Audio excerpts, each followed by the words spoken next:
Polish squadron.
This was the first time the squadron had landed on foreign soil, when they landed on a strip at Saint-Croix-sur-Mer.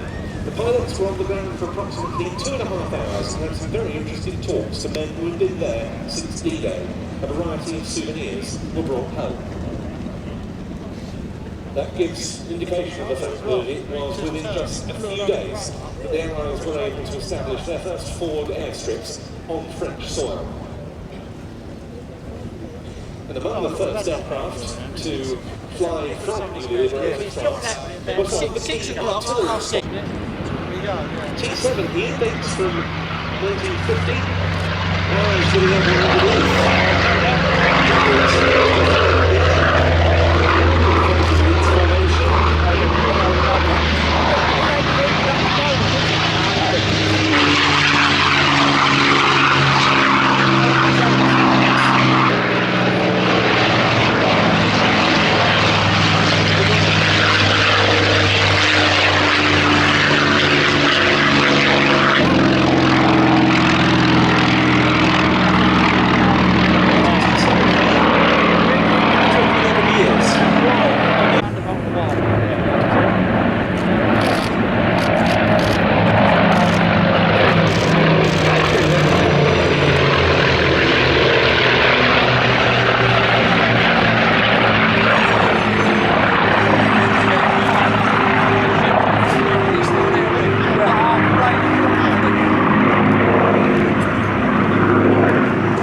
become the first 8th Air Force ace of the war.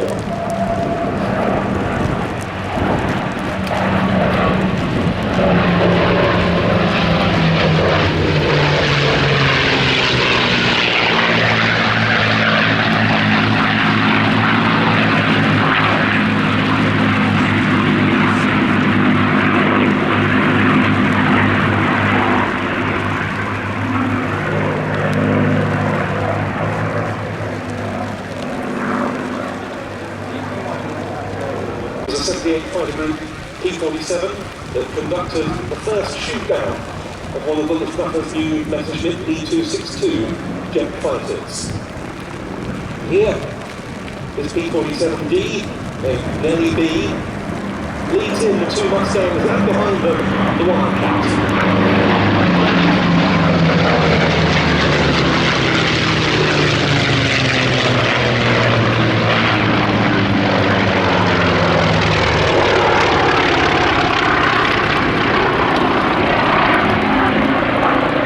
Service with the 8th Air Force, the P-51 became the seminal long-range escort fighter of World War II. With the 9th Air Force, it was no less effective as a fighter bomber. Likewise with the 7th Air Force, the Royal Air Force.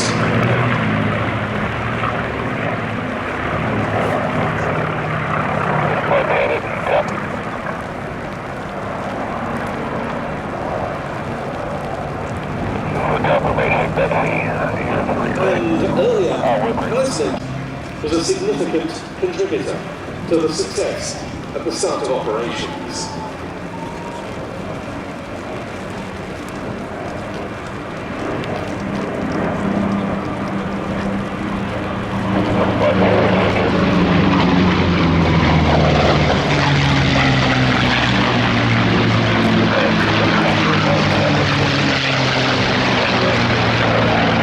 This aeroplane for so long based at Duxford with the fighter collection in 78th Fighter Group markings with the name No Guts, No Glory, then went to new owners in the US before returning here last year in the ownership of Fighter Aviation Engineering, operated by Air Leasing,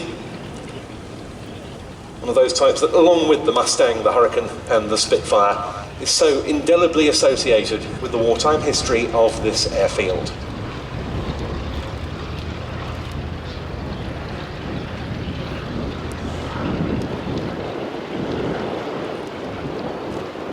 Then the two Mustangs, the silver one, and it's a wartime veteran of service with the 352nd Fighter Group stationed at Bodney, and therefore wearing that unit's famed blue nose.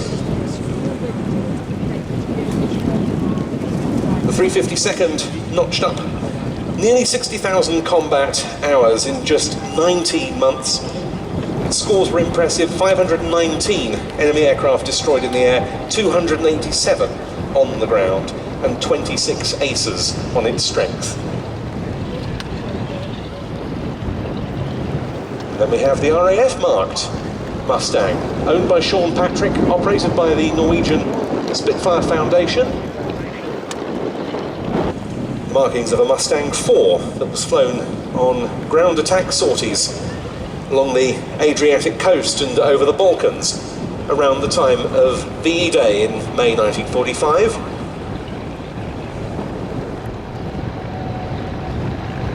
And lastly, the Fighter Collection's FM-2 Wildcat. The only example of this very stubby, very charismatic little American naval fighter still flying in Europe, built by General Motors. I'm sure very much appreciate showing just how much you enjoyed their efforts.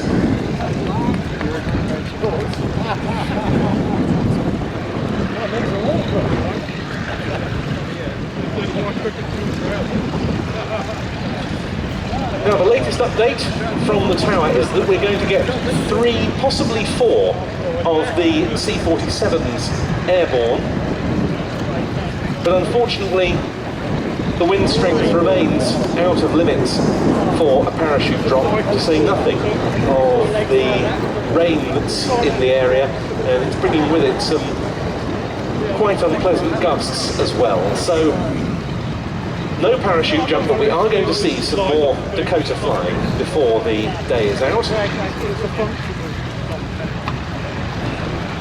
And I'll just go and get the latest update on prospects for the rest of the day.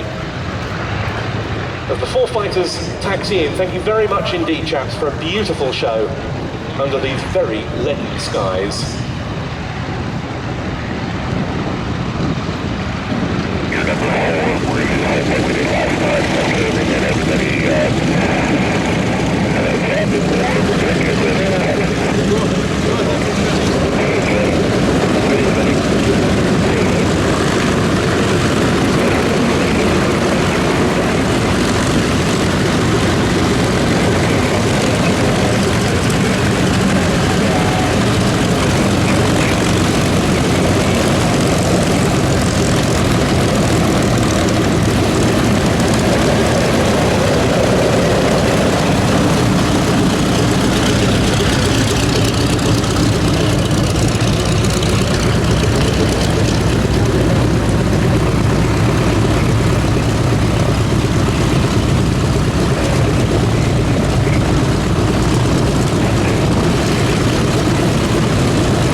awesome flight past, but unfortunately no parachute dropping today. The conditions, very sadly, for the rest of the day could deepen us as well.